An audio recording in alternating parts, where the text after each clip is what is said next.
अब सवाल यह है कि रोजी रोटी में बरकत क्यों नहीं हो रही है? यही पैसा कल भी लोग कमाते थे, आज भी कमा रहे हैं। कल कमाने वाले कम थे, खाने वाले ज्यादा थे, परिवार सुखी रहता था, सुकून से चलता था।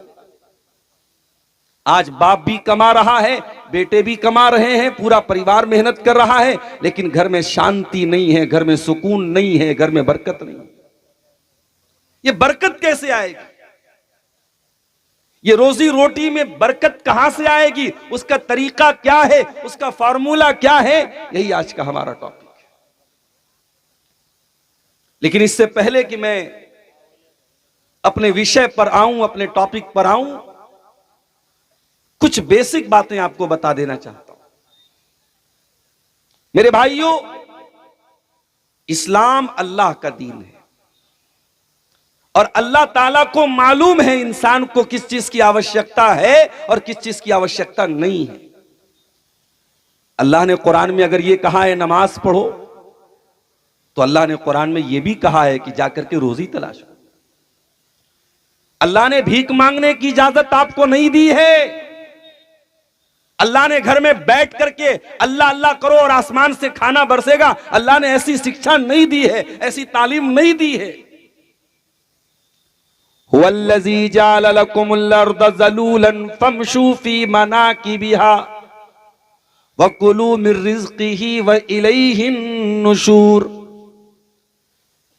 अल्लाह ने तुम्हारे लिए जमीन को पैदा किया।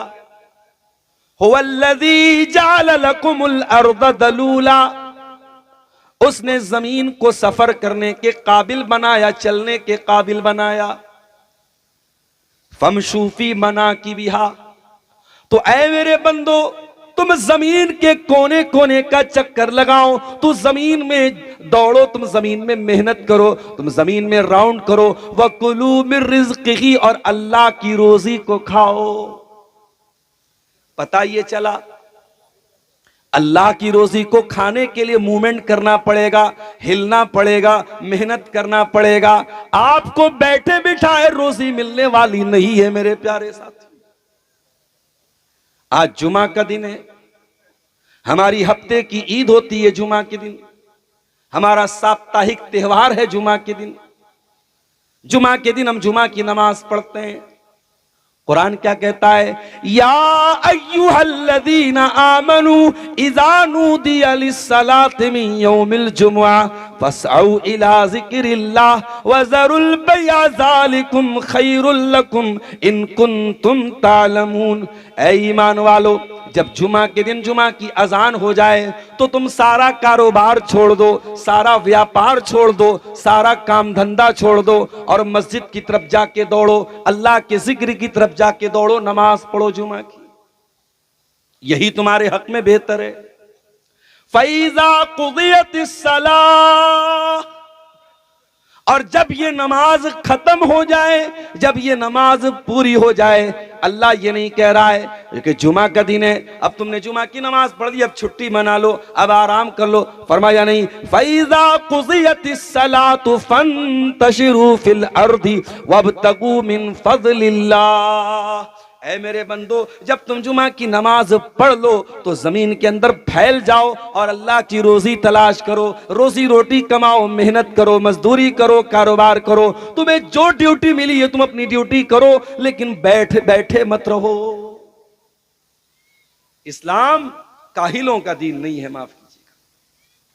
नौजवानों को मैसेज दे रहा हूं, ये रात रात भर बैठ करके मोबाइल पर लगे रहना, ये कुछ न करना और बाप के ऊपर बोझ बन जाना, परिवार के ऊपर बोझ बन जाना, नौजवानों ये अच्छी चीज नहीं है, ये इस्लाम की शिक्षा नहीं है। अरे जब तुम जवान हो गए, जब तुम बालिग हो गए, तो बैठे न रहो, दिमाग चलाओ, मेहनत करो, हाथ पैर चलाओ। हलाल रोजी कमाने के बहुत सारे रास्ते हैं, इस्लाम बैठे रहने की तालीम नहीं देता है। उर्दू में कहावत है, हरकत में बरकत है। बुझते पारेन की ना? हरकत में बरकत। हरकत मीन्स मूवमेंट। आप जब मूवमेंट करेंगे, आप जब मेहनत करेंगे, तब बरकत होगी। आप बैठे रहेंगे तो बरकत नहीं होगी। ये उर्दू की कहावत है। अब इसकी मैं एक दलील आपको देता हूं। हजरत ईसा अलैहिस्सलाम का नाम आपने सुना होगा। उनके अब्बा का नाम क्या था भाई? ईसा अलैहिस्सलाम के अब्बा का नाम है? क्या नाम था? है? बोले वालिद नहीं थे। माशाअल्लाह, ईसा अलैहिस्सलाम बगैर बाप के पैदा हुए थे। उनकी मां का नाम कोई बता सकता है? मरियम। बच्ची पैदा हो तो मरियम नाम रखो। ये क्या उल्टे सीधे नाम रखते हो? बड़ा अजीब मसला है। आपके शेरशाबादी में भी, बंगाल में भी जाता हूं, लड़कियों के नाम, लड़कों के नाम अजीब व गरीब नाम रखे। लड़के का नाम अनवारुल, जफरुल। अरे भाई, जफरुल क्या नाम है? अनवारुल क्या नाम है? अनवारुल इस्लाम है कि अनवारुल उलूम है कि अनवारुद्दीन है? क्या है? अनवारुल नाम रख दिया। लड़कियों का नाम अजीब व गरीब। मरियम नाम रखो, फातिमा नाम रखो, आयशा नाम रखो, जैनब नाम रखो, रुकैया नाम रखो, हफ्सा रखो, जुवैरिया रखो, मैमूना। अरे नबी की बेटियों के, नबी की बीवियों के, नबी के सहाबियात पे नाम रखोगे, नामों की कमी नहीं। ईसा अलैहिस्सलाम की मां का नाम मरियम है। कुरान कहता है वज़कुर फिल किताबी मरियम, याद करो मरियम को, इदिन तबज़त मिन अहलिहा मकानन शर्किया। मरियम बहुत नेक औरत थी, बैतुल मुक़द्दस में रहती थी, 24 घंटे अल्लाह की इबादत करती थी। और बैतुल मुक़द्दस में जो पूरब साइड का हिस्सा था, जो पूर्वी छोर था, वहीं पर एक कमरे में बैठ करके वो अल्लाह की इबादत करती थी। फत्तखज़त मिन दूनिहिम हिजाबा, मरियम पर्दे में रहती थी, किसी से मिलती जुलती नहीं थी, अकेले में बैठ के अल्लाह को याद करती रहती थी। मेरी प्यारी माओ बहनों, गौर करो कि मरियम कितनी नेक औरत है। मस्जिद में रहती हैं, अलग कमरे में उनके लिए कमरा बना है, बैतुल मुक़द्दस के एक कमरे में वो रह करके अल्लाह की इबादत करती हैं। आज आपके सीमांचल में बहुत सारी अहले हदीस की मस्जिदों में भी जुमा की नमाज में औरतों का इंतजाम नहीं है, ईदगाह में औरतों का इंतजाम नहीं है। आप जलसा कर रहे हैं, औरतों का पिंडाल लगाया आपने। आप समाज में तमाम चीजों में औरतों का इंतजाम करते हैं, लेकिन जुमा की नमाज में अगर आप महिलाओं के लिए व्यवस्था नहीं करते, अगर औरतों के लिए इंतजाम नहीं करते, अगर ईद की नमाज में आप औरतों के लिए इंतजाम नहीं करते, तो आप औरतों के ऊपर बहुत बड़ा अत्याचार कर रहे हैं, बहुत बड़ा जुल्म कर रहे हैं। आप औरतों को दीन की तालीम से और दीन की शिक्षा से दूर कर रहे हैं। मेरे साथ दीन सीखने का जितना अधिकार आपको है, उतना ही आपकी माताओं और बहनों को भी है, आपकी माँ और बहनों को भी है। मेरे प्यारे साथियों, जुमा की नमाज में औरतों का इंतजाम कीजिए। और ये मत कहिए कि हमारे यहाँ बड़ी गरीब आबादी है। मैं देखता हूं, मैं जानता हूं, जब आप किसी काम को करने को ठान लेंगे, मैं देखता हूं लोग गांव में चंदा करके कई कई लाख इकट्ठा कर लेते हैं। अगर आप तय कर लें कि अपने गांव की जामा मस्जिद में हम औरतों के लिए अलग इंतजाम करेंगे, उनकी एंट्री अलग होगी, उनके लिए अलग से पर्दे का इंतजाम होगा, वो आए और जुमा की नमाज पढ़ें, मेरे भाइयों यकीन मानो समाज में बहुत सारा परिवर्तन आएगा। बहुत सारी समाज में महिलाओं की बहुत सारी बुराइयां दूर हो जाएंगी।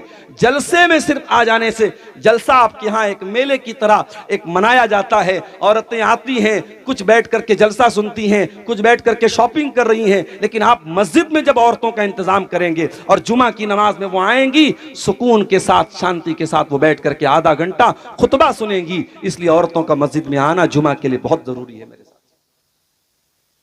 मरियम मस्जिद में अकेली रहती हैं। अल्लाह कहता है फअरसलना इलैहा रूहना, हमने मरियम के पास अपने फरिश्ते को भेजा, जो फरिश्तों का सरदार है, जो फरिश्तों का मुखिया है, जिसका नाम रूहुल अमीन है, जिब्रील है। हमने जिब्रील को मरियम के पास भेजा। फतमस्सल लहा बशरन सविया, और जिब्रील एक बहुत स्मार्ट और हैंडसम इंसान की शक्ल में आए।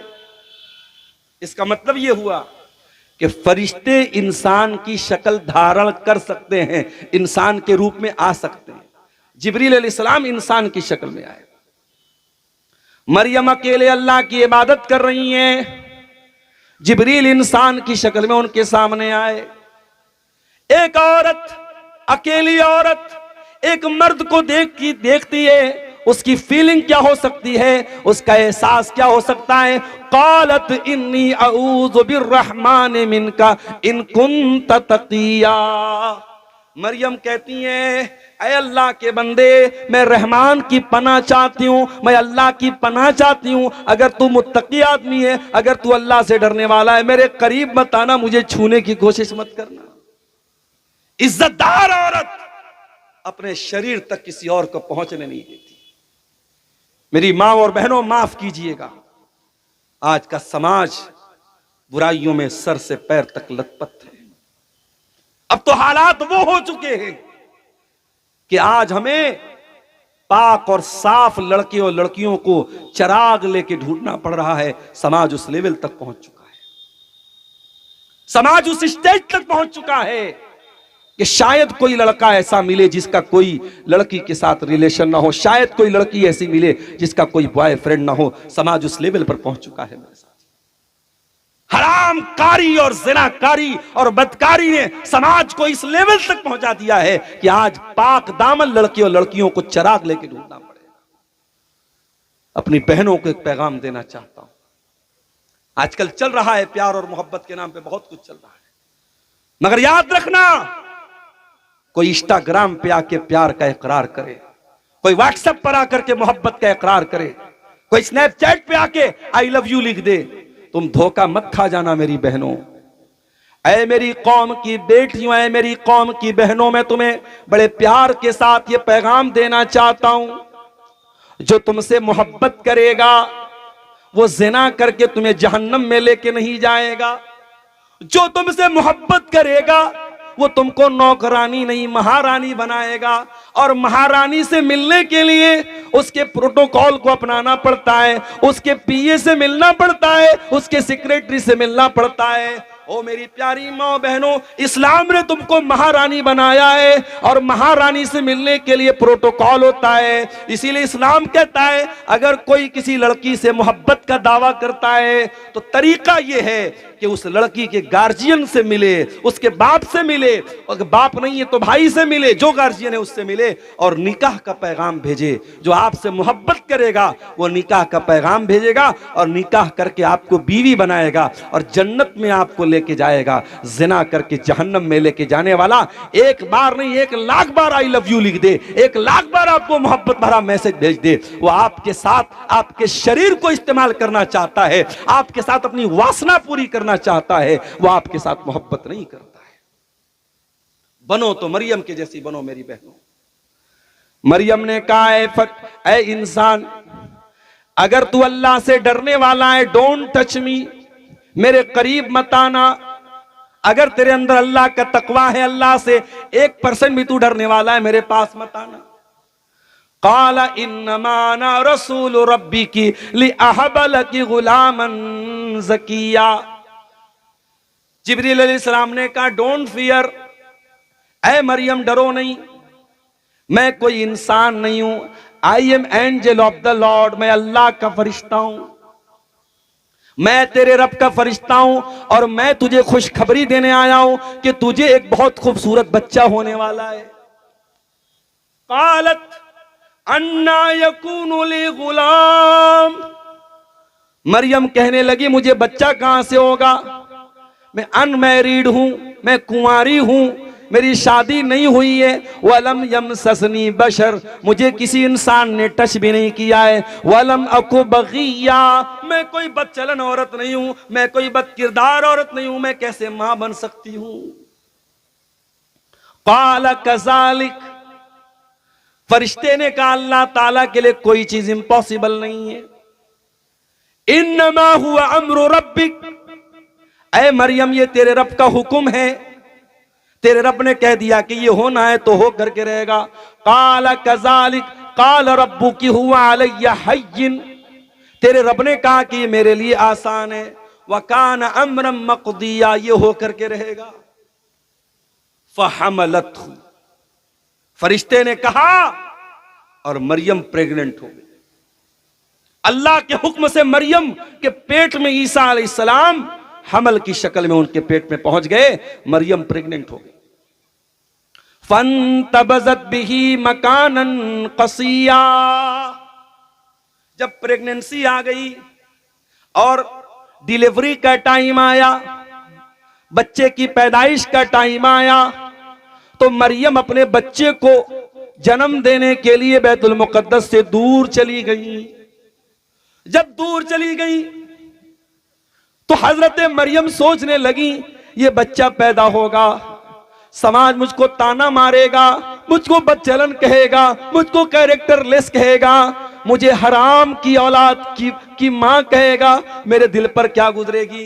हजरत मरियम रोने लगी और कहने लगी, कालत या लैतनी मित्तु क़ब्ला हाज़ा व कुन्तु नसियम मनसिया। कहने लगी है काश मैं मर गई होती, आज मैं जिंदा ना होती, कोई मुझे याद करने वाला ना होता, कोई मेरा नाम लेने वाला नहीं होता।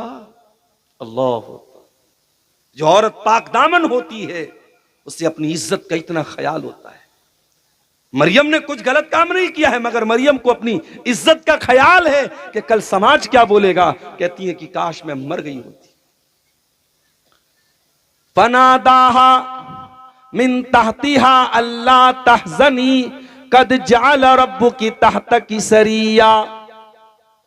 अल्लाह के फरिश्ते ने आवाज दी, ऐ मरियम डरो नहीं, तुम्हें बच्चा पैदा होगा, तुम्हें कोई परेशानी की जरूरत नहीं है, और डिलीवरी के टाइम तुमको पानी चाहिए, तुम कमजोर ना हो जाओ, पानी की जरूरत पड़ेगी।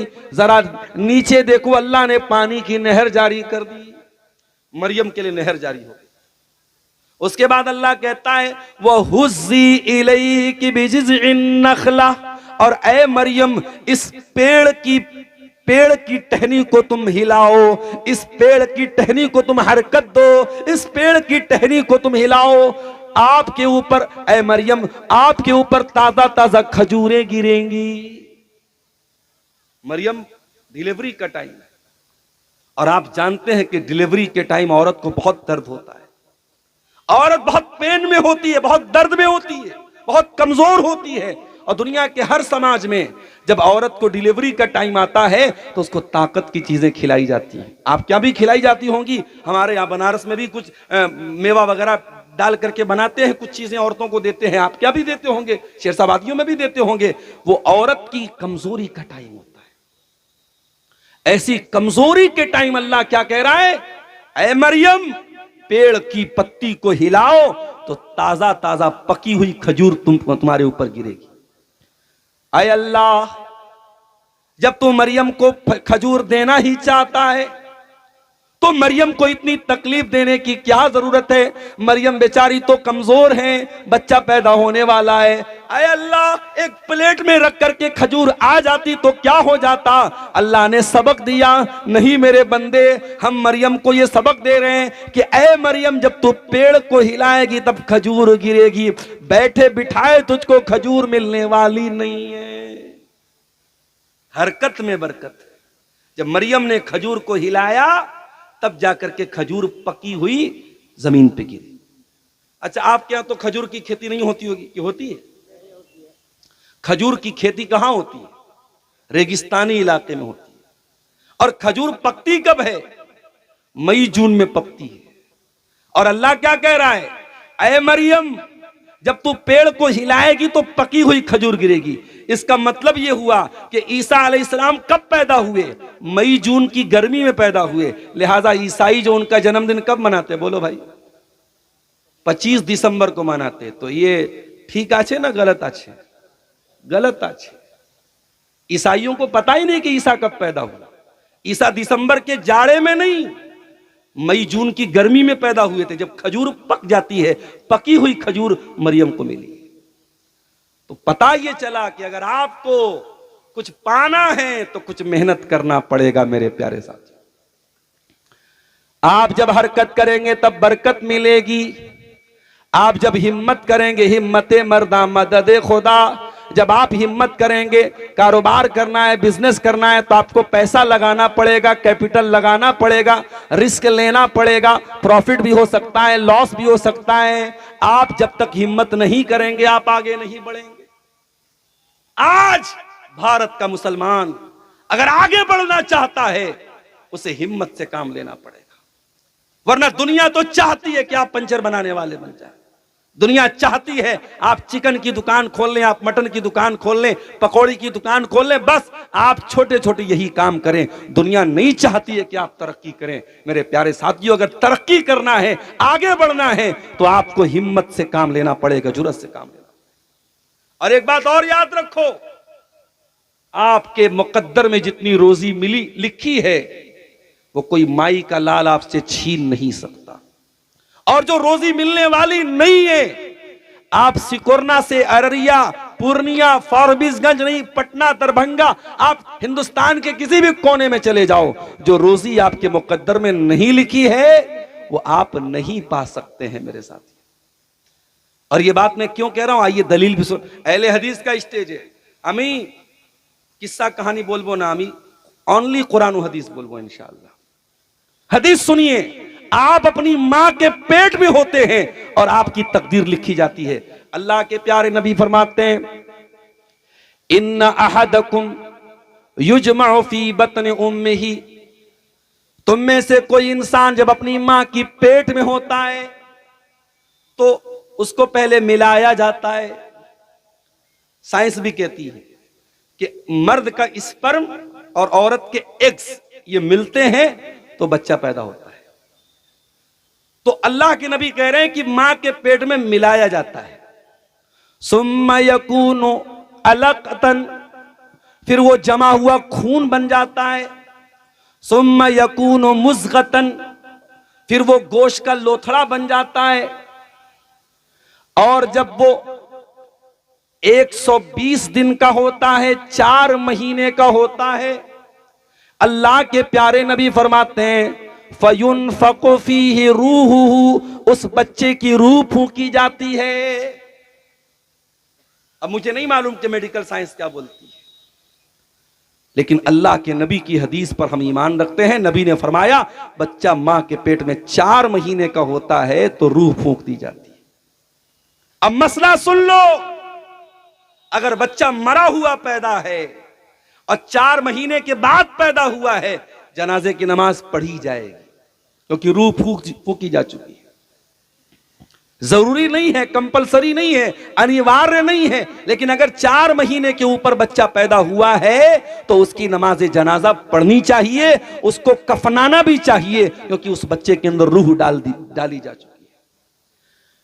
अभी एक सवाल आया था, एक बीमारी होती है, गालिबन मैं भूल रहा हूं, उसका नाम एसिनोफेलिया होता है। एसिनोफेलिया क्या होता है? बच्चा जो मां के पेट में होता है ना, उसका दिमाग सही नहीं होता। बच्चा पैदा होता है, उसका दिमाग सही नहीं काम करता। इस बीमारी को एसिनोफेलिया बोलते हैं, बड़ी खतरनाक बीमारी होती है। ऐसा बच्चा अगर पैदा होता है, मां बाप के लिए बहुत बड़ी आजमाइश बन जाता है। अभी कर्नाटक से एक भाई का फोन आया, मौलाना साहब मेरी बीवी को 4 महीने का हमल है पेट में, और डॉक्टर ये बोल रहे हैं कि बच्चे का सर नहीं बन पा रहा है, बच्चे का दिमाग नहीं बन पा रहा है। बच्चा पैदा होगा तो उसका सर नहीं होगा, उसका दिमाग नहीं होगा, बच्चा अधूरा पैदा होगा। क्या करूं मौलाना साहब मैंने जब इस मसले पर रिसर्च की, तहकीक की, मुताला किया, तो उलमा ने यही बात लिखी है कि अगर बच्चा 4 महीने के अंदर का है और डॉक्टर की रिपोर्ट बता रही है कि बच्चा पैदा भी होगा तो मरा हुआ पैदा होगा, या बच्चे की पैदाइश से मां को खतरा होगा, तो 4 महीने के अगर पहले का हमल है तो उसको इस्कात किया जा सकता है, उसको मां के पेट में खत्म किया जा सकता है मां की जान बचाने के लिए, जब यह कंफर्म हो कि बच्चा मरा हुआ ही पैदा हो। लेकिन अब अगला जुमला सुनिएगा, अगर बच्चा 4 महीने के ऊपर का हो चुका है, मां के पेट में 4 महीने के ऊपर का हमल हो चुका है, तो चूंकि उसके अंदर रूह डाली जा चुकी है, अब उलमा कहते हैं बहुत खतरनाक बात है। अब उसे माँ के पेट में उसको इस्कात करना, खत्म करना, ये तभी जायज है जब बहुत आखिरी स्टेज हो और ये यकीन हो कि बच्चा जिंदा नहीं रह सकता है और बच्चे की डिलीवरी का कोई चांस नहीं है, और डिलीवरी होगी तो माँ की जान को खतरा होगा, तभी बच्चे का एबार्शन किया जाएगा। वरना आम हालात में बच्चे को माँ के पेट में 4 महीने के बाद तो किसी भी हालत में माँ खत्म नहीं किया जा सकता। अल्लाह अकबर। अब वो साहब बताने लगे कि मौलाना डॉक्टर ये बोल रहा है कि 4 महीने के ऊपर का हो चुका है, 5 महीने का हो चुका है और अब बच्चा पैदा करना ही पड़ेगा। अब बेचारे सोचो, एक बाप के लिए, एक मां के लिए कितनी तकलीफ की बात है। कहा 5 महीने का बच्चा हो चुका है, अब डॉक्टर कह रहा हम 5 महीने में डिलीवरी करेंगे, बच्चा पैदा होगा, हो सकता है पागल हो सकता है सर ही ना हो सकता है दिमाग ही ना हो। मैंने कहा मेरे भाई अब कोई रास्ता नहीं है, आप डॉक्टर जो कह रहा है और भी डॉक्टरों से समझ लो, अगर यही रास्ता है तो पैदाइश होने दो। बच्चा अगर जिंदा पैदा हुआ, सही सलामत पैदा हुआ, अल्लाह का शुक्र अदा करना, अगर मरा हुआ पैदा हो तो सब्र कर लेना, अगर पागल पैदा हो आजमाइश समझ लेना। उस बच्चे को बहरहाल जिंदा रहने का आपको उसे मारने का कोई अधिकार नहीं है। तो 4 महीने का जब बच्चा होता है, अल्लाह के नबी कहते रूह डाल दी जाती है और एक फरिश्ता भेजा जाता है जो 4 चीजें लिखता है। फयुक्तबु अमलुहु व अजलुहु व रिज़्क़ुहु। वो लिखता है कि इस बच्चे का अमल क्या होगा, ये आगे चल के क्या अमल करेगा, शराबी बनेगा या बदकार बनेगा या आलिम बनेगा या मास्टर बनेगा, इंजीनियर बनेगा, डॉक्टर, उसका अमल लिखा जाता है। वह अजलहू, उसकी उम्र लिखी जाती है, 40 साल जिंदा रहेगा, 50 साल रहेगा, 10 साल रहेगा, 5 साल रहेगा, उसकी उम्र लिखी जाती है। और तीसरी चीज वह रिज़्क़ुहू, और बच्चे की उम्र लिखी जाती है, कितनी उम्र पाए, कितनी रोजी पाएगा, वो दुनिया में कितना रिस्क पाएगा, लखपति बनेगा कि करोड़पति बनेगा, कटिहार में उसके कितने मकान होंगे, पूर्णिया में कितने मकान होंगे, कितनी प्रॉपर्टी खरीदेगा, सब कुछ लिखा जाता है। और चौथी चीज लिखी जाती है वह शकीयुन और सईदुन, कि वो बच्चा बदबख्त होगा या खुशबख्त होगा, वो जन्नती होगा या जहन्नमी होगा। ये सब कुछ कब लिखा जाता है, जब बच्चा अपनी माँ के पेट में है। मेरे प्यारे साथियों, इसका मतलब यह हुआ अभी हमने दुनिया में जन्म नहीं लिया था, अभी हम दुनिया में नहीं आए थे, अभी माँ के पेट में थे और हमारी रोजी लिखी जा चुकी थी। क्यों हाय तौबा मचाते हो मेरे प्यारे साथियों। जितनी भी मेहनत कर लो, मेहनत करो, मैं मेहनत से मना नहीं करता, लेकिन अगर हराम रास्ता भी अपनाओगे तुम तो अपनी मुकद्दर से ज्यादा रोजी तुम नहीं पा सकते हो। जितनी रोजी तुम्हारे मुकद्दर में लिखी उतनी मिल करके रहे। इसीलिए अल्लाह कुरान के 12वें पारे की पहली आयत में कहता है वमा मिन दाब्बतिन फिल अर्ज़ इल्ला अलल्लाहि रिज़्क़ुहा। जमीन के ऊपर जितने चौपाए हैं, जितने इंसान हैं, जितने जानवर हैं, सबकी रोजी रोटी हमने अपने जिम्मे ले ली है। इंसान को भी रोजी देने वाले हम, हैवान को भी रोजी देने वाले हम, जितने जानदार हैं सबको रोजी देने वाले हम हैं। इस दुनिया में बहुत सारे ऐसे जानवर हैं जो अपाहिज होते हैं, बहुत सारे ऐसे जानवर हैं जो अपने घोंसले में पड़े रहते हैं, बहुत सारे ऐसे जानवर हैं वो मेहनत नहीं कर सकते, लेकिन अल्लाह उनको भी खिला रहा है। वमा मिन दाब्बतिन फिल अर्ज़ि इल्ला अलल्लाहि रिज़्क़ुहा। दुनिया में जितने भी जानदार हैं सबकी रोजी रोटी अल्लाह देता है। तो रोजी रोटी देने वाला कौन है? अल्लाह है। ये पहली बुनियादी बात याद रखो मेरे साथ। दूसरी बात, अगर किसी को ज्यादा पैसा मिला है तो जरूरी नहीं है कि वो अल्लाह की नजर में अच्छा हो, और कोई गरीब है तो जरूरी नहीं है कि वो अल्लाह की नजर में बुरा हो। अबू लहब के पास बहुत पैसा था, नबी का चचा था अबू लहब, बहुत पैसे वाला था, बहुत स्मार्ट था, बहुत हैंडसम था। ओ दुनिया वालों, तुमने तो हैंडसम होने को, खूबसूरत होने को मेयार बनाया है, तुमने पैसे को मेयार बनाया है, तुमने खानदान को मेयार बनाया है। अबू लहब के पास तीनों चीजें हैं, खानदान भी बहुत बड़ा है, नबी का चचा है, अब्दुल मुत्तलिब का बेटा है, हाशिम का पोता है, बहुत खूबसूरत भी है, बहुत पैसे वाला भी है। लेकिन कुरान क्या कहता है, तब्बत यदा अबी लहब व तब, अबू लहब हलाक हो गया और अबू लहब ने जो कुछ कमाया था वो सब बर्बाद हो गया। तब्बत यदा अबी लहब, अबू लहब के दोनों हाथ बर्बाद हो गए। माँ अगना अनहु मालुहु व मा कसब, न माल कोई काम आया न कमाई किसी काम आई। तो दौलत का ज्यादा होना मेरे प्यारे साथियों, ये जरूरी नहीं कि अल्लाह के यहां आपको उत्तम बना दे, अच्छा बना दे। अल्लाह का सिस्टम है दुनिया में, नहनु कसमना बैनहुम मईशतहुम फिल हयातिद दुनिया, हमने अपने बंदों की रोजी रोटी को बांटा है। किसी को लखपति बनाया, किसी को करोड़पति बनाया, कोई महलों में रहता है, कोई झोपड़ी में रहता है, कोई लाख रुपया रोजाना कमाता है, कोई 100 रुपये के लिए भी मेहनत करता है, कोई टाली चला रहा है, कोई रिक्शा चला रहा है, कोई बेचारा मकान बना रहा है, लेबर का काम कर रहा है, कोई कंप्यूटर पर बैठ के लाखों करोड़ों कमा रहा है। मेरे प्यारे भाइयों, ये रोजी रोटी अल्लाह ने अपने जिम्मे ली है। रोजी रोटी की बुनियाद पर कोई अच्छा नहीं, कोई बुरा नहीं, हर इंसान मेहनत करे, स्ट्रगल करे, संघर्ष करे, लेकिन ये ना समझे कि जो पैसे वाला है वही बहुत इज्जत वाला है और जो गरीब है वो अल्लाह की नजर में हकीर है। ऐसा नहीं है। अल्लाह की नजर में अगर इज्जत का कोई मेयार है, पैसा नहीं है। अल्लाह की नजर में इज्जत का मेयार आपका तकवा है, आपकी दीनदारी है। मेरे प्यारे साथी, वक्त बड़ी तेजी से आगे बढ़ रहा है और हमारा जो टॉपिक है अभी हमने शुरू भी नहीं किया, जो बहुत अहम टॉपिक है कि रोजी में बरकत कैसे मिलेगी। आइए शुरू करते हैं। सबसे पहली चीज, अगर रोजी में बरकत चाहिए, अपने अंदर तकवा पैदा करो, अल्लाह का डर पैदा करो। वमन यत्तकिल्लाह यजअल लहू मखरजा, जो अल्लाह से डरेगा अल्लाह उसके लिए जरूर कोई ना कोई रास्ता निकालेगा। वयरज़ुक़हु मिन हैसु ला यहतसिब, और अल्लाह वहां से रोजी देगा वो सोच भी नहीं सकता, सोच भी नहीं सकते आप, अल्लाह वहां से रोजी देगा। तकवा पैदा करो।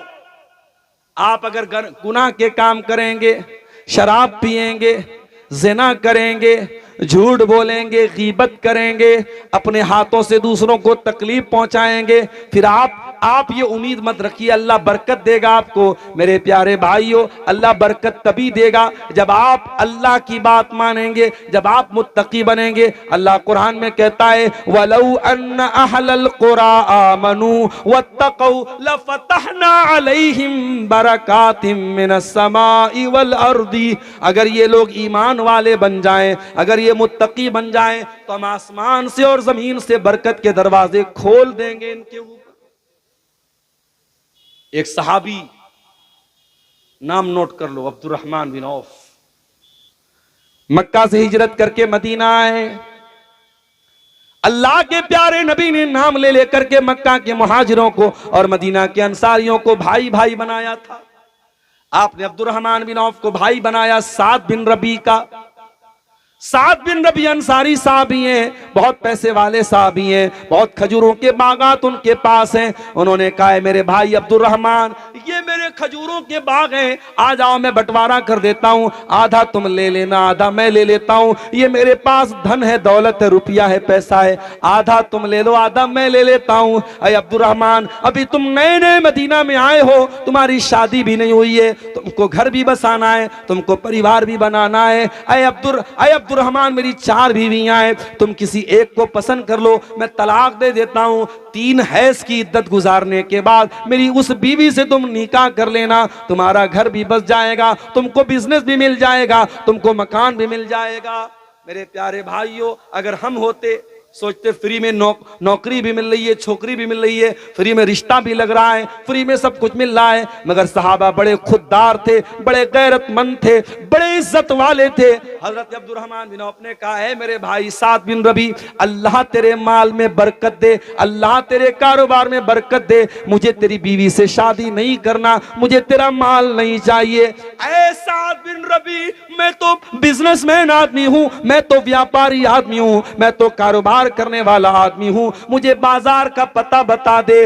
हजरत अब्दुर्रहमान को बाजार का पता बताया गया और उन्होंने पनीर का और घी का कारोबार शुरू किया और पहले छोटे पैमाने पर शुरू किया, फिर अल्लाह ने बहुत बरकत दी, उनको करोड़पति हो गए और शादी करते हैं और शादी को बीवी को मेहर में खजूर की गुठली के बराबर सोना अपनी बीवी को मेहर में देते हैं।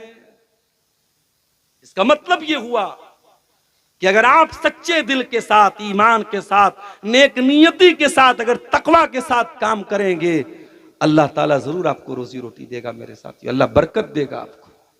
जब आपकी जिंदगी में तकवा ही नहीं होगा, जब आपकी जिंदगी गुनाहों से भरी होगी, तो कुरान क्या कहता है, ज़हरल फसादु फिल बर्रि वल बहरी बिमा कसबत ऐदिन नास। मेरे बंदो, जमीन में जहां पर भी तुमको बिगाड़ नजर आ रहा है, तबाही नजर आ रही है, वो तुम्हारे अपने करतूतों का नतीजा है। और आगे बढ़िए, बरकत हासिल करने का दूसरा रास्ता, इस्तिगफार पढ़िए कसरत से अल्लाह ताला से तौबा कीजिए, अपने गुनाहों पर अल्लाह से माफी मांगिए, बार बार अल्लाह के सामने अपने गुनाहों का इकरार कीजिए कि अय अल्लाह मैं बहुत गुनहगार हूं, बहुत गुनाह किए हैं मैंने, अय अल्लाह तू मेरे गुनाहों को माफ कर दे। इसको उर्दू में भी बोल सकते हैं, इसको बंगला में भी बोल सकते हैं, और अरबी में बोलेंगे तो क्या बोलेंगे, अस्तगफिरुल्लाह मिन कुल्लि ज़ंबिन व अतूबु इलैहि। इसी को इस्तिगफार बोलते हैं, इसी को तौबा बोलते हैं। और अल्लाह के नबी फरमाते हैं, मन लज़िमल इस्तिगफारा, जो बार बार इस्तिगफार करेगा, अल्लाह ताला हर तंगी से निकलने का रास्ता उसको देगा और ऐसी जगह से रोजी देगा वो सोच भी नहीं सकता। इमाम हसन बसरी के पास एक आदमी आया, उसने कहा, इमाम साहब शादी के कई साल हो गए, औलाद नहीं हो रही है, कहा जाओ इस्तिगफार करो। दूसरा आदमी आया, इमाम साहब बारिश नहीं हो रही, सूखा पड़ा है, उन्होंने कहा जाओ इस्तिगफार करो। तीसरा आया, इमाम साहब नदी नाले सूख गए, पानी की बड़ी किल्लत हो गई है, फरमाया जाओ इस्तिगफार करो। चौथा आया, कहा इमाम साहब मेरे बागों में फल पैदा नहीं हो रहे हैं, बाग सूख गए मेरे, कहा जाओ इस्तिगफार करो। इमाम हसन बसरी के शागिर्दों ने पूछा, इमाम साहब क्या बात है, हर आदमी के सवाल के जवाब में वही जवाब दे रहे हैं, इस्तिगफार करो इस्तिगफार करो। फरमाया मैं ये जवाब अपनी तरफ से नहीं दे रहा हूं, ये कुरान का बताया हुआ जवाब है, ये कुरान का बताया हुआ नुस्खा है। कुरान के 29वें पारे में अल्लाह फरमाता है, हजरत नूह अलैहिस्सलाम अपनी कौम से कहते हैं, फकुल्तुस्तगफिरू रब्बकुम इन्नहु काना गफ्फारा। हजरत नूह अलैहिस्सलाम अपनी कौम से कहते हैं, ऐ मेरी कौम के लोगों, तुम अल्लाह से इस्तिगफार करो, तुम अल्लाह से अपने गुनाहों की माफी मांगो, अल्लाह बहुत माफ करने वाला है। युरसिलिस समाअ अलैकुम मिदरारा, जब तुम अल्लाह से इस्तिगफार करोगे, अल्लाह आसमान से जोरदार बारिश नाजिल फरमाएगा। व युमदिदकुम बिअमवालि व बनीन, और अल्लाह तुमको माल भी देगा और औलाद भी देगा। व यजअल लकुम जन्नातिन व यजअल लकुम अनहारा, और अल्लाह ताला तुम्हें बागात भी देगा और अल्लाह ताला तुम्हें नदियां और नहरें भी देगा। तो ये दूसरा नुस्खा है मेरे साथ, इस्तिगफार कीजिए कसरत से, अल्लाह आपको रोजी रोटी में बरकत देगा। रोजी रोटी में बरकत हासिल करने का तीसरा तरीका, नमाज की पाबंदी कीजिए। नमाज का बड़ा गहरा ताल्लुक है रोजी रोटी से।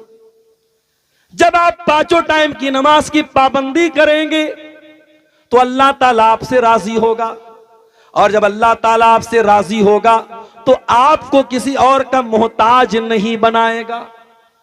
इसीलिए अल्लाह कुरान में कहता है, व अमुर अहलका बिस्सलाती वस्तबिर अलैहा, अपने घर वालों को नमाज का हुक्म दो और खुद भी नमाज की पाबंदी करो। ला नसअलुका रिज़्का, और ए नमाज पढ़ने वाले तू ये मत समझना कि हम नमाज के जरिए तेरी रोजी रोटी का नुकसान करना चाहते हैं, हम तुझसे रोजी नहीं मांगते। नहनु नरज़ुकुका, हम तो खुद तुझको रोजी देते हैं। हमारा क्या हाल है, दुकान खोल के बैठे, अजान हो रही है हय्या अला सलाह की, हमारी दुकान चल रही है, हम दुकान बंद करने को तैयार नहीं है, हमारा नुकसान हो जाएगा। हम बिजनेस कर रहे हैं, कस्टमर आ गया, नमाज को हमने किनारे कर दिया, पहले कस्टमर को देख रहे हैं। नमाज इतनी हकीर चीज है, इतनी मामूली चीज है? नहीं मेरे साथियों, नमाज का टाइम आ जाए तो अपने बिजनेस से कह दो तू साइड हो जा, अपने कारोबार से कह दो तू किनारे हो जा, अपनी दुकान से कह दे तू किनारे हो जा। इसलिए कि अल्लाह के नेक बंदों की पहचान क्या है? फरमाया रिजालुल्लाह तुल्हीहिम तिजारतुन वला बैउन अन जिक्रिल्लाहि व इकामिस सलाह। अल्लाह के नेक बंदे कारोबार तो करते हैं, बिजनेस तो करते हैं, मगर उनका कारोबार उनको नमाज से गाफिल नहीं करता, उनको अल्लाह के जिक्र से गाफिल नहीं करता। वह इकामिस सलाह, वो नमाज भी कायम करते हैं, वह ईताई ज़का, वो ज़कात भी देते हैं। यखाफून यौमन ततक़ल्लबु फीहिल क़ुलूब वल अबसार। अल्लाह के नेक बंदे कयामत के दिन से डरते हैं, जिस दिन आंखें अपनी जगह नहीं रहेंगी और कलेजे अपनी जगह नहीं रहेंगे। अभी आपने खबर सुनी, इंडिगो की 500 से ज्यादा फ्लाइटें कैंसिल हो गई एक दिन में। कितने लोगों को जाना है कहीं से कहीं। एक खबर तो आई कि एक लड़का लड़की की शादी होने वाली है, दुल्हा को दुल्हन के पास जाना है, शादी को पोस्टपोन करना पड़ा। कहीं किसी को एग्जाम देने जाना है, कहीं किसी को इंटरव्यू देने जाना है। एयरपोर्ट पर लोग भूखे प्यासे तड़प रहे हैं और इंडिगो के काउंटर पे कोई उनको जवाब देने वाला नहीं है। ये जरा से एयरपोर्ट पर, और एयरपोर्ट पे कौन लोग होते हैं? जो बड़े बड़े करोड़पति लोग, पैसे वाले लोग होते हैं, ज्यादातर तो वही होते हैं।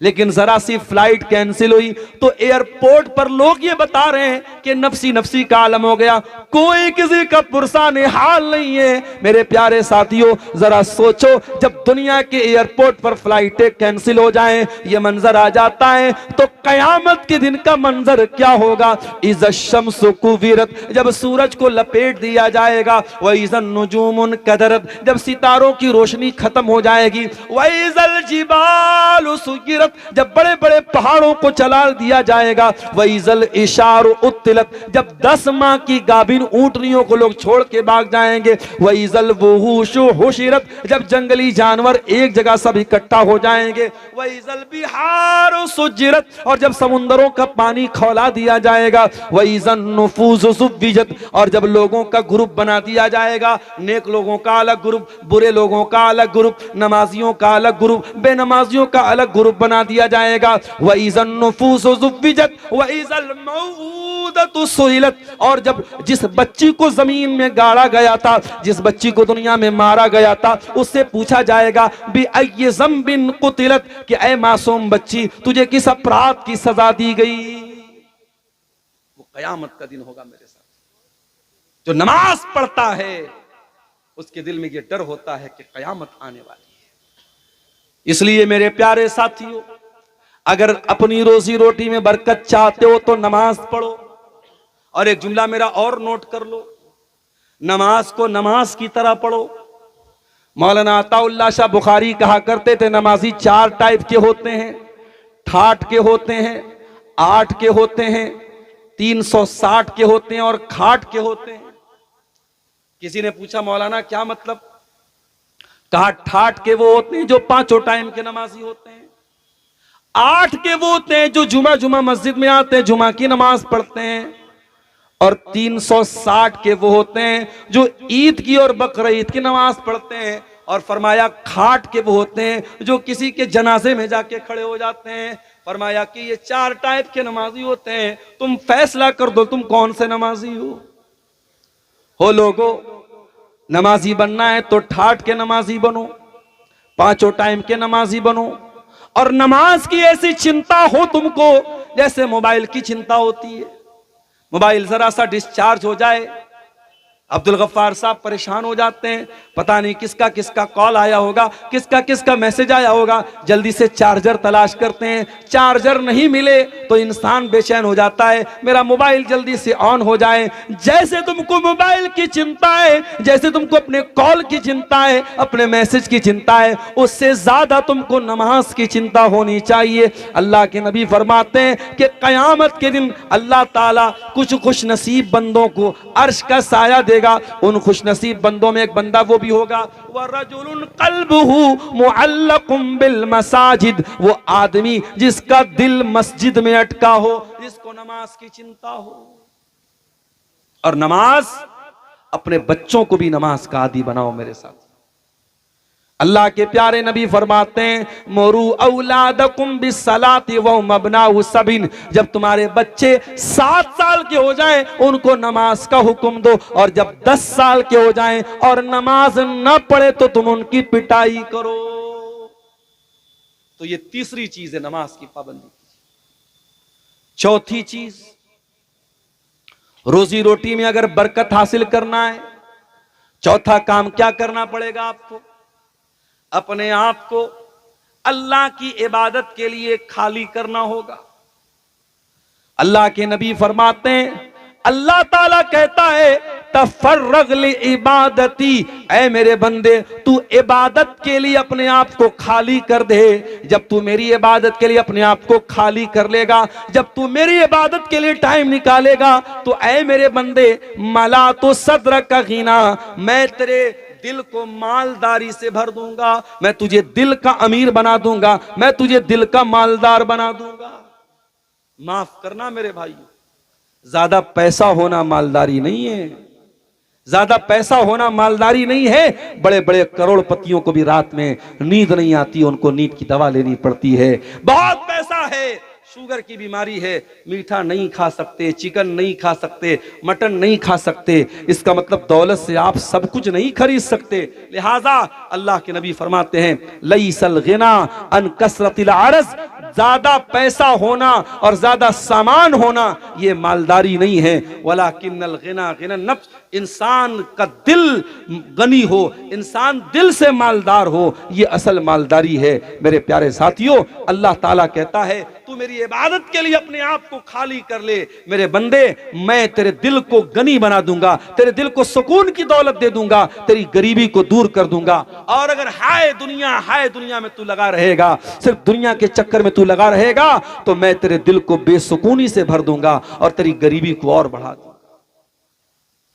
और आगे बढ़िए, रोजी रोटी में अगर बरकत हासिल करना है, एक काम और करना पड़ेगा, गरीबों की मदद, मिस्कीनों की मदद, यतीमों की मदद करनी पड़ेगी। अल्लाह के प्यारे नबी फरमाते हैं, इन्नमा तुरज़क़ूना बिज़ुअफ़ाइकुम, तुमको जो रोजी मिलती है कमजोरों की वजह से मिलती है। 2 भाई थे अल्लाह के नबी के दौर में, एक भाई काम धंधा करता था, दूसरा भाई नबी के पास आकर के तालीम हासिल करता था। जो भाई काम धंधा करता था, एक मर्तबा वो अल्लाह के रसूल के पास आया और अपने उस भाई की शिकायत करने लगा, ये तो कोई काम धंधा नहीं करता है, ये तो बैठ करके आपके पास कुरान सीख रहा है, हदीस सीख रहा है, नबी का दीन सीख रहा है। वो अपने उस भाई की शिकायत करने लगा और अपनी वाहवाही करने लगा। अल्लाह के नबी ने फरमाया, खामोश हो जाओ, लअल्लका तुरज़क़ु बिही, हो सकता है कि तुमको रोजी इसी की वजह से मिल रही हो। ये गरीब है, ये कमजोर है, लेकिन दीन का काम कर रहा है, दीन का इल्म हासिल कर रहा है, इसको तुम हकीर न जानो, इसको तुम मामूली न समझो। हो सकता है कि इसी की वजह से अल्लाह तुम्हारी रोजी में बरकत दे रहा है। लिहाजा अगर दौलत में बरकत चाहिए तो वो वाला मिजाज मत बनाओ, चमड़ी चली जाए दमड़ी न जाए, वो मिजाज मत बनाओ। दौलत मिली है, गरीबों पर खर्च करो, यतीमों पर खर्च करो, भाइयों पर खर्च करो, माँ बाप पर खर्च करो मेरे प्यारे साथ। अल्लाह ताला कुरान में हमसे कहता है व अनफिकू मिम्मा रज़क़नाकुम मिन क़ब्ल अन यातिया अहदकुमुल मौत।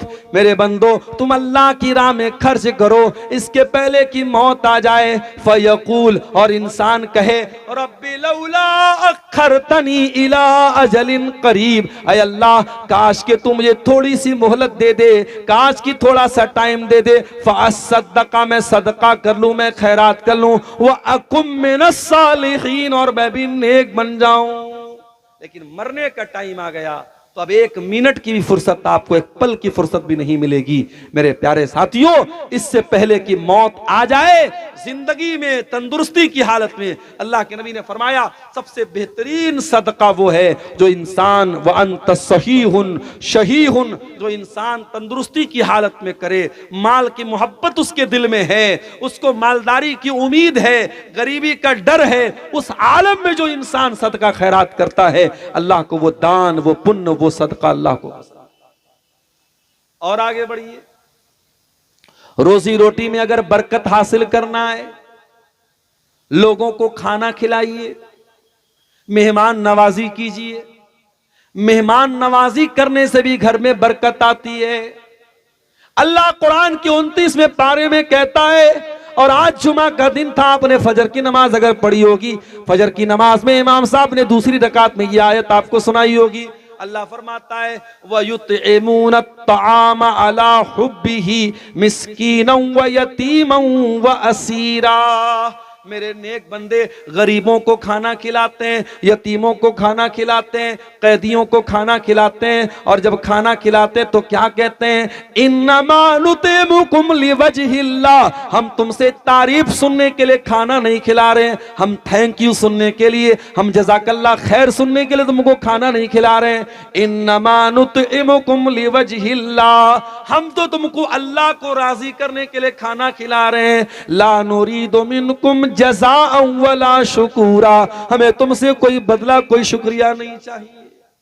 खाना खिलाओ लोगों को, आपके दस्तरखान पे कुछ लोग आके बैठे और आपके साथ खाना खाएं तो खाना घटेगा नहीं, अल्लाह और बरकत देगा। मेरे प्यारे साथ, अल्लाह के नबी जब मदीना पहुंचे तो एक सहाबी जिनका नाम अब्दुल्ला बिन सलाम था, वो यहूदी थे पहले, वो कहते जब अल्लाह के नबी मदीना में आए तो पहला जुमला जो मैंने नबी की जबान से सुना था, क्या सुना था, अय्युहन्नास, ऐ लोगो, अफ्शुस सलाम, सलाम को बढ़ाओ, सलाम को फैलाओ, व अतिमुत्ताम, लोगों को खाना खिलाओ, वसिलुल अरहाम, और रिश्तों को जोड़ो, वसल्लु बिल्लैलि वन्नासु नियाम, और रातों को नमाज पढ़ो जब लोग सो रहे हो, तदखुलुल जन्नत बि सलाम, तुम इत्मीनान के साथ जन्नत में चले जाओगे।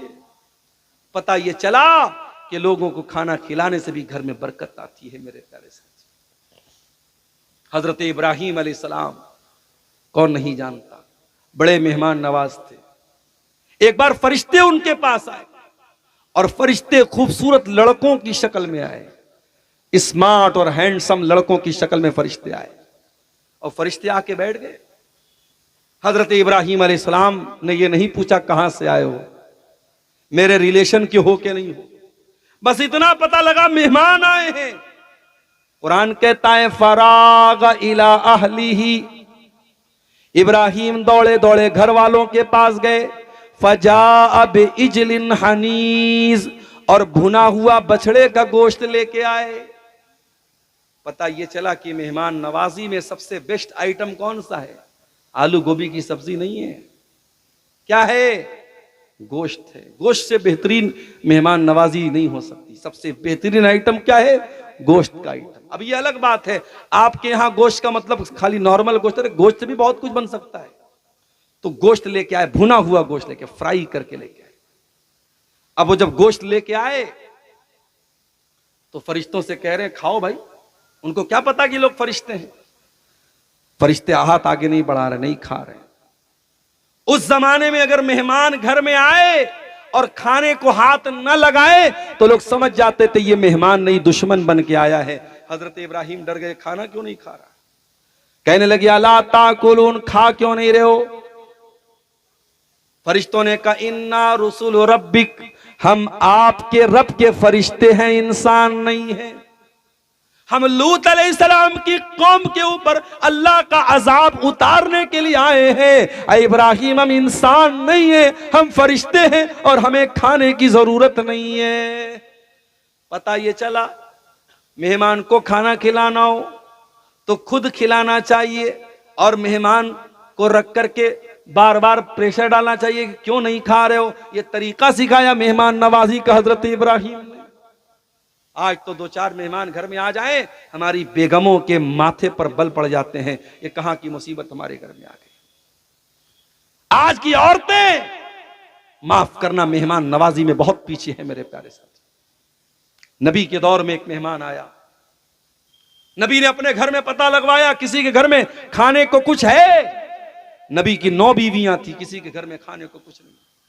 नबी की सारी बीवियों ने कह दिया, ऐ अल्लाह के नबी, आज हमारे घर में खाने को कुछ भी नहीं। अल्लाह के नबी खड़े होकर अपील करते हैं, मैं युज़ीफ़ ज़ैफ़नी हाज़िहिल लैला, मेरे इस मेहमान को कौन अपना मेहमान बनाएगा, आज की रात कौन खाना खिलाएगा। हजरत अबू तलहा खड़े हुए, ऐ अल्लाह के नबी, आपके मेहमान को मैं खाना खिलाऊंगा। घर आए, बीवी से कहा, है मेरी बीवी, मैं नबी के मेहमान को लेके आया हूं, नबी का मेहमान हमारा मेहमान बन के आया है, खाना निकालो। बीवी ने कहा, थोड़ा सा खाना है, बच्चों के खाने भर का खाना है, बच्चे खाएंगे तो हम भूखे रहेंगे, हम खाएंगे बच्चे भूखे रहेंगे, मेहमान को कैसे खिलाएं। कहा, एक काम करो, नबी का मेहमान लेके आया हूं, खाली पेट तो वापस नहीं कर सकता। एक काम ये करो, बच्चों को बैला फुसला के सुला दो, मैं मेहमान को लेके आता हूं। प्लेट मेहमान के सामने भी रख देना, मेरे सामने भी रख देना। मैं मेहमान सारा खाना मेहमान की प्लेट में डाल दूंगा, अपनी प्लेट खाली रख लूंगा और झूठ मूठ का मुंह चलाऊंगा। मेहमान समझेगा मैं भी खाना खा रहा हूं, मेरा मेहमान का पेट भर जाएगा, समझो हमारा पेट भर गया। अल्लाह। साहबी अबू तलहा मेहमान को लेके आए और इसी तरीके पर अमल किया। सारा खाना मेहमान की प्लेट में डाला और खुद की प्लेट को खाली छोड़ दिया, खुद भूखे रह गए, मेहमान को खाना खिलाया। अगले दिन सुबह जब अल्लाह के नबी के पास पहुंचे, अल्लाह के नबी ने फरमाया, ऐ अबू तलहा, तुम्हारे जैसे लोगों के बारे में कुरान की आयत नाजिल हो गई है, वयूसिरून अला अनफुसिहिम वलौ कान बिहिम खसासा। अल्लाह के कुछ ऐसे बंदे भी होते हैं जो अपना हक कुर्बान करके दूसरों की मदद करते हैं। मेहमान नवाजी करो मेरे प्यारे साथी, इससे भी आपकी रोजी रोटी में बरकत आएगी। और आगे बढ़िए, रोजी रोटी में अगर बरकत हासिल करना है, अपने रिश्तेदारों का पता लगाइए। अगर आप सिकोरना में रहते हैं, अगर आपकी कुछ रिश्तेदारी प्राणपुर में, कुछ रिश्तेदारी कटिहार में है, कुछ रिश्तेदारी मनिहारी में है, आप अपने रिश्तेदारों को पता कीजिए। अगर उनको कोई जरूरत है, उनकी जरूरत पूरी कीजिए, उनके सुख में काम आइए, दुख में काम आइए। इसको शरीयत में कहते हैं सिला रहमी। और जब आप सिला रहमी करेंगे तब आपकी रोजी रोटी में बरकत होगी। अल्लाह के प्यारे नबी फरमाते हैं, तअल्लमू मिन अंसाबिकुम मा तसिलून बिही अरहामकुम। ओ लोगो, अपने रिश्तेदारों के बारे में जाना करो, पहचाना करो। आप तो गांव के रहने वाले हैं, बनारस जैसे शहर की मैं बात करता हूं। और 2 कदम और आगे बढ़ो, आज कलकत्ता आप चले जाएं, आप दिल्ली चले जाएं, आप मुंबई चले जाएं, जो बड़े बड़े शहर हैं, मेट्रो सिटीज हैं, वहां बड़े बड़े फ्लैट में लोग रहते हैं। और एक फ्लैट में रहने वाला अपने पड़ोस के फ्लैट में कौन जिंदा हो रहा है, कौन पैदा हो रहा है, कौन मर रहा है, कौन आ रहा है, कौन जा रहा है, इससे कोई मतलब नहीं रखता है। शहरों की जिंदगी ऐसी होती है मेरे साथियों, किसी को किसी से कोई मतलब नहीं है। कौन मेरा रिश्तेदार है, किसके घर में मैयत पड़ी है, न उसके जनाजे में जाते हैं, न उसकी कफन दफन में शरीक होते हैं।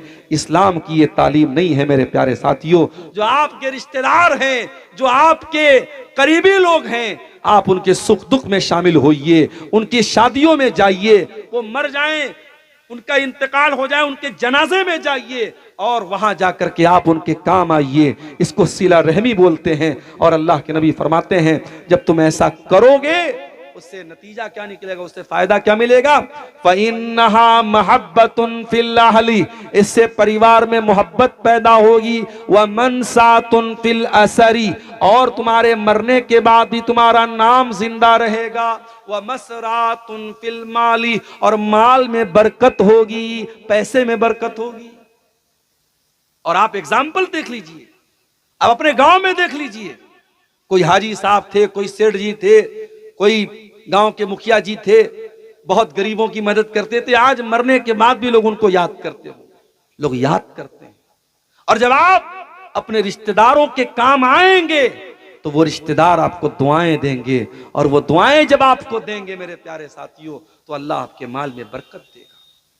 जब आप ज़कात निकालें, जब आप दान करें, सदका करें, खैरात करें, तो पहले अपने करीब के रिश्तेदारों के, अपने खानदान के लोगों को तरजीह दें। अगर आपके करीबी लोगों में, खानदान के लोगों में कोई जरूरतमंद है, पहले आप उसको सदका खैरात दें, पहले उसको दान दें, पहले उसको ज़कात दें। जब आप अपने करीबी लोगों को ज़कात देंगे, अल्लाह के नबी फरमाते हैं, अपने रिश्तेदार को जब आप सदका करेंगे तो डबल सवाब मिलेगा, सदका करने का भी सवाब मिलेगा और आपको सिला रहमी करने का भी सवाब मिलेगा। और आगे बढ़िए, रोजी रोटी में बरकत हासिल करने का एक और तरीका शरीयत ने बताया। दुआ कीजिए अल्लाह से, और मैं दो दुआएं आपको सिखा रहा हूं, दोनों दुआओं को याद कर लीजिए।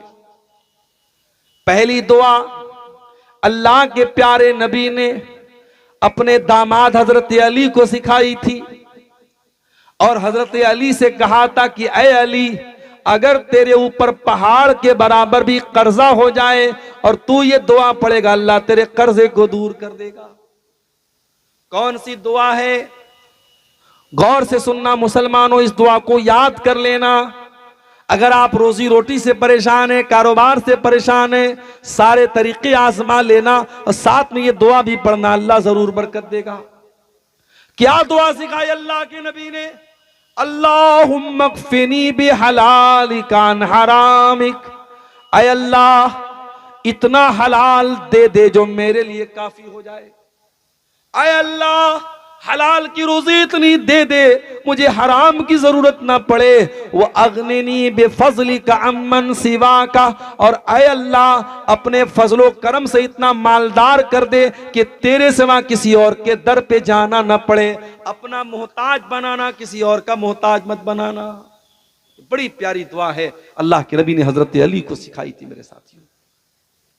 दूसरी दुआ जो अल्लाह के नबी नमाज में पढ़ते थे, अल्लाहुम्मा इन्नी अऊज़ु बिका मिन फितनतिल मसीहिद दज्जाल व अऊज़ु बिका मिन फितनतिल महया वल ममात। ऐ अल्लाह मैं तेरी पनाह चाहता हूं दज्जाल के फितने से, मैं तेरी पनाह चाहता हूं जिंदगी के फितने से, मैं तेरी पनाह चाहता हूं मौत के फितने से। अल्लाहुम्मा इन्नी अऊज़ु बिका मिनल मासमी वल मगरम, ऐ अल्लाह मैं तेरी पनाह चाहता हूं गुनाहों से, और मैं तेरी पनाह चाहता हूं कर्जों से। कर्जे से भी अल्लाह के नबी पनाह मांगते थे। बहुत इमरजेंसी हो तभी इंसान को कर्जा लेना चाहिए, वरना कर्जा लेने वाले की जिंदगी झूठ वाली जिंदगी बन जाती है। बार बार उसे झूठ बोलना पड़ता है, झूठा वादा करना पड़ता है। इसलिए अल्लाह के नबी ने कर्जे से अल्लाह की पनाह मांगी। मेरे प्यारे साथियों, अगर आप रोजी रोटी में बरकत चाहते हैं तो आपको दुआ का सहारा भी लेना पड़ेगा। क्यों? क्योंकि रज़्ज़ाक़ अल्लाह है, राज़िक़ अल्लाह है, रोजी देने वाला अल्लाह है, रिस्क की कुंजियां उसके पास हैं। आप मेहनत कीजिए, आप कारोबार कीजिए, लेकिन उस अल्लाह से भी दुआएं करते रहिए मेरे साथ। रोजी रोटी में बरकत हासिल करना एक और चीज बता रहा हूं, नोट कर लो उसको। आजकल नजर भी बहुत तेज लगती है। अभी कोई मोहम्मद अल्ताफ नाम का लड़का इसी सीमांचल का है, मैंने उसको मैसेज किया है फेसबुक पर, वो मैसेज का जवाब भी नहीं दे रहा है। अगर यहां बैठा हो या मेरी आवाज वहां उस तक पहुंचे तो मैं उससे कहूंगा, वो फेसबुक पर मेरी बच्ची की तस्वीर बार बार वो डाल रहा है। मैं पर्सनली मैं अपने बच्चों की तस्वीर बहुत, मैं हराम नहीं समझता हूं, लेकिन मैं परहेज करता हूं। क्यों परहेज करता हूं? मैंने गौर किया है कि जब बच्चों की तस्वीर आप सोशल मीडिया पे डालते हैं, बच्चे बीमार पड़ जाते हैं, नजर लगती है बच्चों की। दुनिया में हर आदमी आपका शुभ चिंतक नहीं है, आपका खैर खा नहीं है। बहुत सारे दुश्मन भी हैं, बहुत सारे हासिद भी हैं, आपसे हसद करने वाले, आपसे दुश्मनी करने वाले। इसलिए छोटे बच्चों की, मासूम बच्चों की तस्वीरें सोशल मीडिया पे मत डाला करो मेरे साथियों। और ये मोहम्मद अल्ताफ नाम का कोई लड़का है, सीमांचल का रहने वाला है, उसने फेसबुक पर कोई पेज बनाया है और चुन चुन करके मेरी बच्चियों का फोटो वो डाल रहा है। गलत काम कर रहा है। मेरी बच्चियों का फोटो मेरा पर्सनल फोटो माना जाएगा और आप अपने चैनल पे, अपने पेज पे उसको डाल रहे हैं बगैर मेरी इजाजत के। ये गुनाह है, ये गलत है और ये हिंदुस्तानी कानून के हिसाब से भी ये गलत है। तो नजर लगती है मेरे साथ। आपका कारोबार बहुत अच्छा चल रहा है, आप बहुत अच्छा पैसा कमा रहे हैं। बहुत सारे ऐसे हासिदीन हैं जो आपसे हसद करते हैं, उनको बहुत नजर आता है, ये इतना पैसा कमा रहा है। इसलिए हसद करने वालों के हसद से भी अल्लाह की पनाह मांगा करो। सूरे फलक और सूरे नास कसरत से पढ़ा करो। कुल अऊज़ु बिरब्बिन नास मलिकिन नास इलाहिन नास मिन शर्रिल वसवासिल खन्नास अल्लज़ी युवस्विसु फी सुदूरिन नास मिनल जिन्नति वन नास। ऐ नबी आप कह दीजिए, मैं पनाह चाहता हूं लोगों के रब की, लोगों के बादशाह की, लोगों के माबूद की, उस वसवसा डालने वाले खन्नास के शर से, जो लोगों के सीने में शर डालता है, जो लोगों के सीने में वसवसा डालता है। और ये शैतान जिन्नात में से भी होता है और इंसानों में से भी होता है। सूरे नास ये पढ़ा करो मेरे भाई, सूरे फलक पढ़ा करो। कुल अऊज़ु बिरब्बिल फलक, ऐ नबी आप कह दीजिए मैं पनाह चाहता हूं सुबह के रब की। मिन शर्रि मा खलक, हर उस चीज की बुराई से जो अल्लाह ने पैदा की है। व मिन शर्रि गासिकिन इज़ा वक़ब, और मैं अल्लाह की पनाह चाहता हूं रात की बुराई से जब रात छा जाए। व मिन शर्रि नफ़्फ़ासाति फिल उक़द, और जादू करने वालियों के शर से भी मैं अल्लाह की पनाह चाहता हूं, जो गिरे लगा लगा करके मंत्र पढ़ पढ़ के फूंक मारती है। वमिन शर्रि हासिदिन इज़ा हसद, और मैं अल्लाह की पनाह चाहता हूं हसद करने वाले के शर से जब वो हसद करता है। ये दो सूरतें हैं कुरान की, सूरे फलक और सूरे नास। इसको कसरत से पढ़ा करो मेरे साथ। अगर आपका बच्चा, आपका छेला, आपकी में बहुत खूबसूरत है, अगर आपके बच्चे बच्ची बहुत खूबसूरत हैं, बच्चे को जब देखो तो माशा अल्लाह बोलो और बच्चे को गोद में लेकर दुआ पढ़ के दम किया करो। वईज़ो का बिकलिमातिल्लाहि ताम्मा मिन कुल्ले शैतानि व हाम्मा व मिन कुल्ले ऐनिल लाम्मा। ऐ मेरे बच्चे, ऐ मेरी बच्ची, मैं तुझको अल्लाह की पनाह में दे रहा हूं हर शैतान से, हर बुरी नजर से। नजर लगती है मेरे साथ। अल्लाह के नबी ने फरमाया नजर लगती है। अलाइन हक़्क़ुन, नजर सच्ची है, नजर लगती है। और ये नजर इतनी खतरनाक है, अल्लाह के नबी ने एक सही हदीस में फरमाया नजर लगती है इंसान को कब्र में पहुंचा देती है। इंसान को नजर लगती है, इंसान पर इतना बुरा असर पड़ता है, इंसान मर जाता है, कब्र में चला जाता है। और ऊंट को नजर लगती है, ऊंट ज़बा होकर के हांडी में पहुंच जाता है। लिहाजा नजरे बद से अगर बचना है तो सुबह शाम के अज़कार पढ़ा करो। जो अल्लाह के प्यारे नबी सुबह शाम अल्लाह के का जिक्र करते थे, अज़कार पढ़ते थे, उन दुआओं को पढ़ा करो, उन अज़कार को पढ़ा करो। अपने घर में सूरे बकरा पढ़ा करो मेरे प्यारे साथियों। ये तमाम चीजें आपको जादू से बचाएंगी, नजरे बद से बचाएंगी। और रोजी रोटी में अगर बरकत हासिल करना है, एक और बहुत अहम चीज आपको बता रहा हूं, उसको भी नोट करो। कोई नया बिजनेस शुरू करने जा रहे हो, कोई नई जॉब करने जा रहे हो, अब समझ में नहीं आ रहा है, पता नहीं ये बिजनेस मेरे लिए बेहतर होगा कि नहीं होगा, ये जॉब मेरे लिए अच्छी होगी कि नहीं, कंफ्यूजन है, कोई मसला नहीं। इस्लाम ने कहा 2 रकात नमाज पढ़ो, इस्तिखारा की नीयत से 2 रकात नमाज पढ़ लो। और 2 रकात नमाज पढ़ने के बाद अल्लाह से दुआ करो, अल्लाहुम्मा इन्नी अस्तखीरुका बिइल्मिका व अस्तक़दिरुका बिकुदरतिका व अस्अलुका मिन फज़लिकल अज़ीम व इन्नका तक़दिरु व ला अक़दिर व तालमु व ला अअलम व अंता अल्लामुल ग़ुयूब। अल्लाहुम्मा इन कुन्ता तालमु अन्ना हाज़ल अम्र खैरुल ली फ़ी दीनी व माशी व आक़िबत अमरी फ़क़दुर होली व यस्सिर होली सुम्मा बारिक ली फी। ये दुआ इस्तिखारा है, इसको याद कर लो।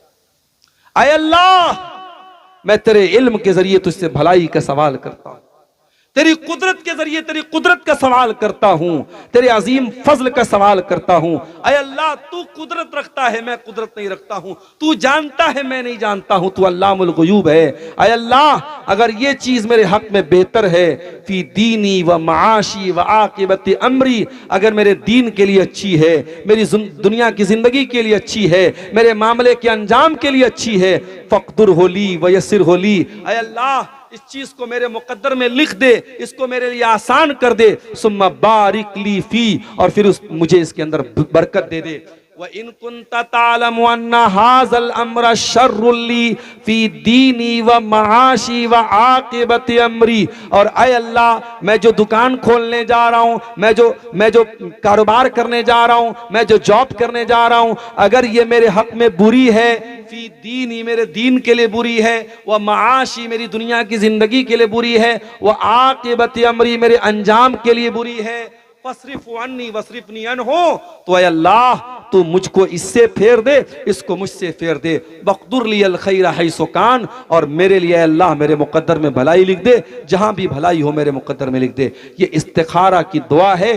2 रकात नमाज पढ़ करके इस्तिखारा की ये दुआ पढ़ लीजिए। उसके बाद अगर आपका दिल इत्मीनान, अगर मुतमईन होता है कि हाँ आपको ये जॉब करनी चाहिए, तो जॉब शुरू कर दो। अगर आपका दिल कहता है कि हाँ ये कारोबार करना चाहिए, तो आप कारोबार शुरू कर दो। लेकिन अगर ये दुआ पढ़ने के बाद भी और ये 2 रकात नमाज पढ़ने के बाद भी आपका दिल मुतमईन नहीं होता है, और ये दुनिया के किसी भी चीज में इस्तिखारा कर सकते हैं आप।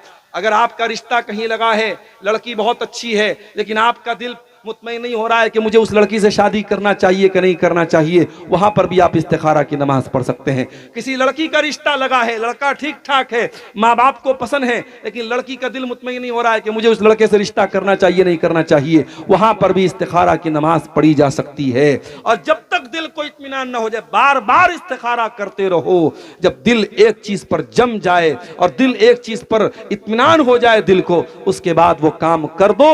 जब आप इस्तिखारा करके वो काम करेंगे तो अल्लाह ताला बरकत देगा। मेरे प्यारे साथियों, अगर रोजी रोटी में बरकत हासिल करना है तो आपको इस्तिखारा भी करना चाहिए। अब एक चीज और बयान करके मैं अपनी गुफ्तगू को खत्म करूंगा। आप अगर रोजी रोटी में बरकत चाहते हैं तो एक काम आप और कीजिए, मशवरा कीजिए। आप ये समझ लीजिए कि आप सबसे अक्लमंद हैं, फिर भी आप दूसरों से मशवरा कीजिए। मशवरे में खैर है मेरे प्यारे साथियों। अल्लाह कुरान में अपने नबी से कहता है, वशाविरहुम फिल अमरी, ऐ नबी आप अपने सहाबा से मशवरा किया करें, अपने सहाबा की राय लिया करें, सहाबा से मशवरा करके कोई काम किया करें। आज हमारे मदरसे क्यों बर्बाद हो रहे हैं? आज हमारे इदारों में क्यों टूट फूट चल रही है? क्योंकि हर जगह तानाशाही है, हर जगह डिक्टेटरशिप है।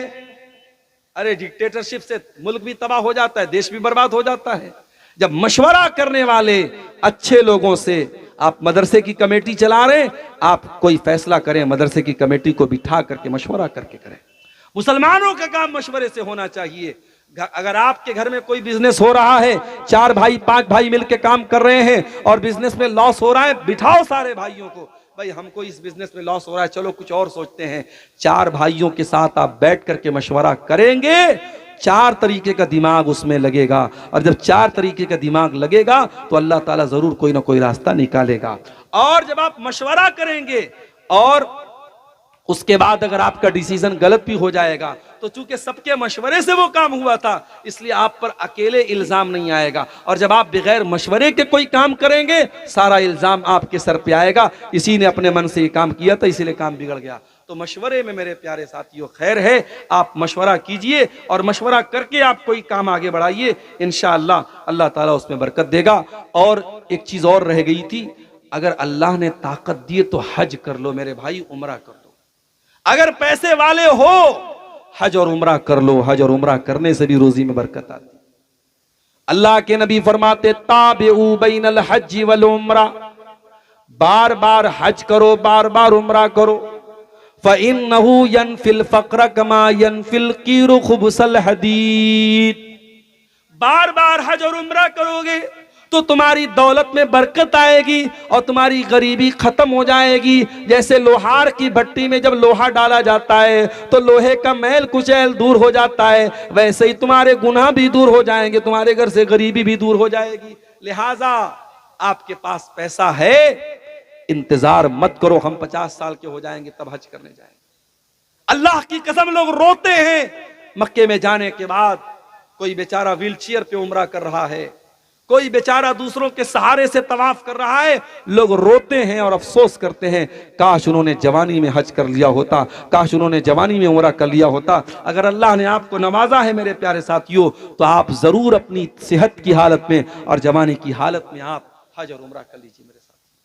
इसी तरीके से सीमांचल में ये जलसे होते हैं और इन जलसों में चंदा होता है और आप ला करके चंदा देते हैं। ये जो चंदा आप देते हैं, दान देते हैं मदरसों में, मस्जिदों में, कब्रिस्तान में, ये जो दान देते हैं आप ये मत समझिए कि आपने 1000 रुपया दे दिया तो 1000 रुपया का आपका नुकसान हो गया। नहीं नहीं नहीं, अल्लाह के प्यारे नबी फरमाते हैं रोजाना अल्लाह के 2 फरिश्ते दुआ करते हैं।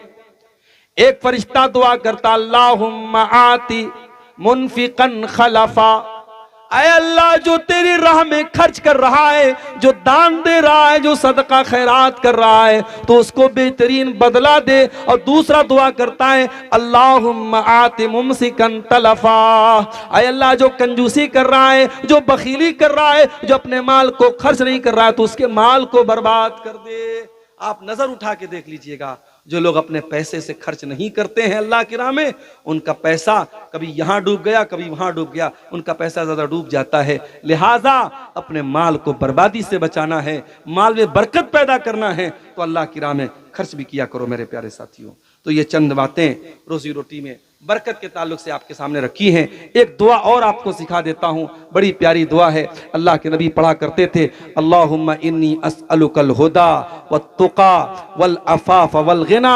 ऐ अल्लाह मैं तुझसे हिदायत मांगता हूं, ऐ अल्लाह मैं तुझसे पाक दामनी मांगता हूं, ऐ अल्लाह मैं तुझसे अल्लाहुम्मा इन्नी अस्अलुकल हुदा वत्तुका, ऐ अल्लाह मैं तकवा मांगता हूं और पाक दामनी मांगता हूं और गिना मांगता हूं, मालदारी मांगता हूं। मेरे प्यारे साथियों अल्लाह से दुआ किया करो अल्लाह मालदार बनाए, अल्लाह मालदार बनाए, अल्लाह गनी बनाए, अल्लाह किसी का मोहताज ना बनाए, अल्लाह किसी के सामने हाथ फैलाने वाला ना बनाए, अल्लाह देने के लायक बनाए, लेने वाला ना बनाए। ये दुआ अल्लाह के प्यारे नबी किया करते थे। इसी तरीके से अल्लाह के नबी एक और दुआ करते थे अल्लाहुम्मा इन्नी औज़ु बिका मिनल फ़क्री वल क़िल्लति वज़िल्लति, ऐ अल्लाह मैं तेरी पनाह चाहता हूँ गरीबी से और जिल्लत से और किल्लत से, व औज़ु बिका मिन अन अज़लमा औ उज़लमा, और ऐ अल्लाह मैं तेरी पनाह चाहता हूँ इस बात से कि मैं जुल्म करूँ और मेरे ऊपर जुल्म किया जाए।